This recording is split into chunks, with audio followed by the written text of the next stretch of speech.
And I think self-awareness is important for weight loss because in order to change your...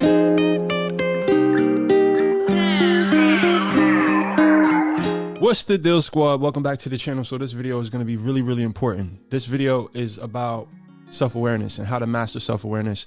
Now, I use that word master loosely because we never fully grasped any of this shit. This is always going to be an evolving process for you. Learning yourself is never ending. So one of the reasons why I'm even making this video about awareness is because when this concept was introduced to me, it absolutely changed the game for me. It was like a mind-blowing experience because I was so busy, stuck in survival mode. I was busy, plugged into the matrix. I won't go down that matrix rabbit hole, but a lot of us, we don't have the space or the education or the know-how about self-awareness. So we don't even know to look inward. We don't know about our inner worlds. All we know is what's in physical form. All we know is that the bills have to be paid. All we know is we have to go to work. All we know is we have to take care of the kids. But there's a whole nother realm of reality that everything outside of us springs forth from, our inner worlds. And in order to access your inner world, you have to develop self-awareness. So hopefully this is the beginning of your journey inward. Give the video a thumbs up right now. I appreciate it. Thank you in advance. So what is self-awareness?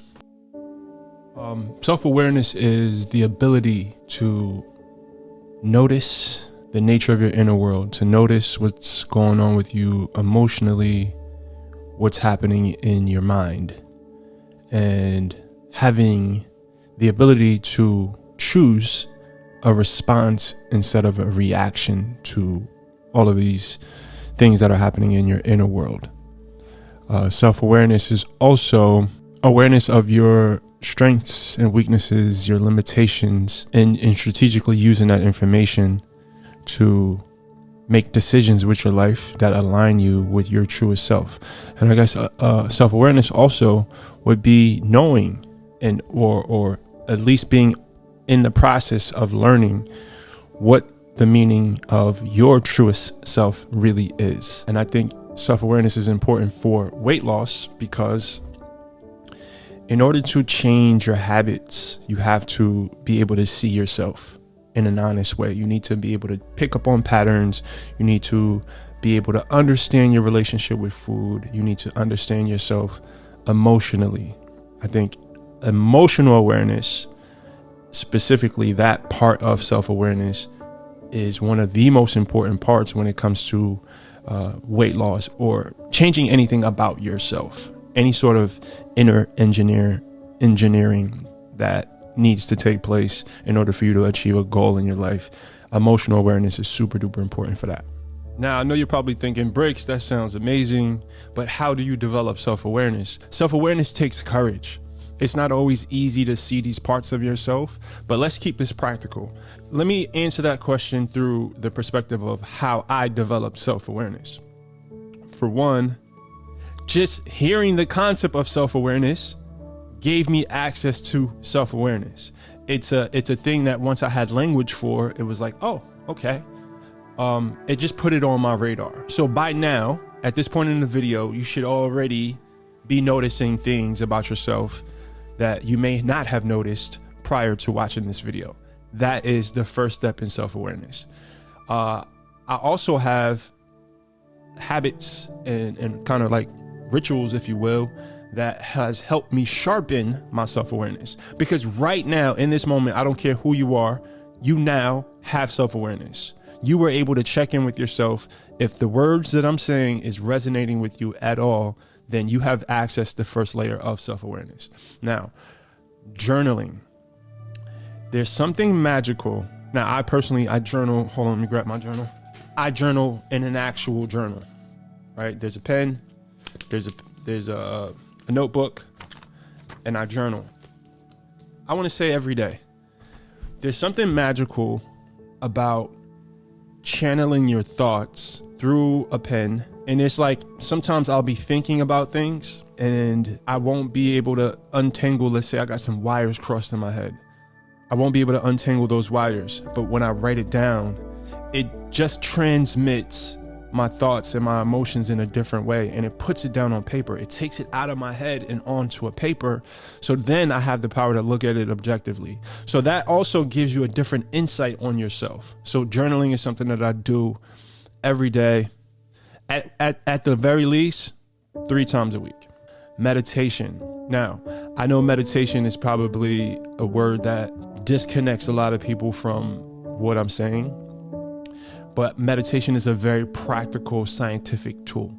It's not this woo-woo spiritual practice, though it can be, and it is for me at this point. It's a very spiritual practice, but it's more of a tool to bring awareness and presence, right? Grounding me in the moment. A lot of us, and I have suffered from this as well, we experience depression and anxiety. And let me speak for myself. My depression and anxiety was always rooted in my thoughts of the future, my worries about the future, or thoughts or worries from the past. Meditation brings me into the present moment, and it frees me from all the stress and the anxiety and the depression. Even if it's just for the moment, I'm able to just pay attention to my breath. There's a book called Blissmore by a good friend of mine's, Light Watkins. This is a great place to start if you need help with your meditation journey. You don't have to start off meditating 20-30 minutes a day. You don't have to put on a robe and travel to the top of a mountain somewhere in India and crush your legs. You don't have to do that. Meditation can happen anywhere, anyhow. I can sit in this chair right now, put my feet on the floor, put my hands on my palms, close my eyes, and for 2 minutes, as I breathe, I'm just paying attention to the sensations. I am noticing my breath. That's it.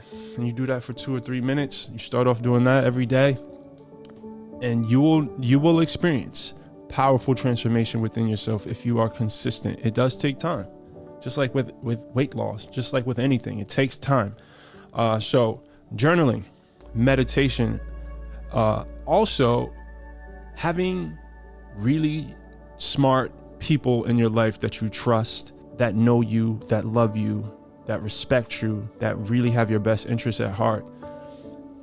Asking them for their insight on you has been another powerful way that I've developed self-awareness, because it's like the way you see yourself is one thing, and the way that the world sees you is another totally different perspective. Both can be true, right? So just understanding both and integrating that allows your levels of true self-awareness to increase. So how has self-awareness helped make my life better? For one, it's made me more confident. I know myself, and that's more and more true every single day. And this knowing of myself gives me what feels like a superpower when I walk in any room, when I'm in any conversation, because now I'm not going to be swayed by anyone. No one can tell me about me. I just feel really rock solid in who I am. And whether that means I'm feeling super confident in a moment or I'm not feeling confident, I know who I am, and I know the ebbs and flows of my confidence level, the ebbs and flows of my motivation, the ebbs and flows of my diet, right? I understand these ebbs and flows. So when I'm on a low point or I'm at a high point, I still manage to keep equilibrium because of my self-awareness, because of the confidence that the self-awareness has given me. Another thing that self-awareness has gifted me with is the ability to make really, really good life decisions. Now, our lives is pretty much a compilation of the decisions that we make every single day, right? So when you're self-aware and you understand your personal values, you know what's important to you, you know what's not important to you, that gives you the information and the power to make decisions that will constantly keep you in alignment with who you really are. When we make decisions that take us out of alignment with who we really are, that's when we experience stress. That's when we experience depression. That's when our life starts to take a dip. But when you make decisions that honors your true self, that honors your values, that honors your goals, that honors your principles, then that's when you experience joy. That's when you experience growth. That's when you experience productivity. That's when you experience flow, right? But if you don't know these things about yourself, if you don't know yourself, right, you don't really have the equipment or the information to make the best decisions for yourself, right? So the patterns of your life are highly dependent on the amount of self-awareness you have. Hopefully I was able to communicate this concept to you guys in language that is connecting with you. Again, this is a process that will take place for the rest of your life. And I think the more you get to know yourself, the more you're able to align with your true self, the more you make decisions that yield the results that bring you peace and joy.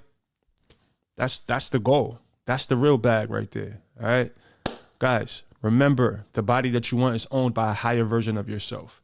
So evolve. Peace.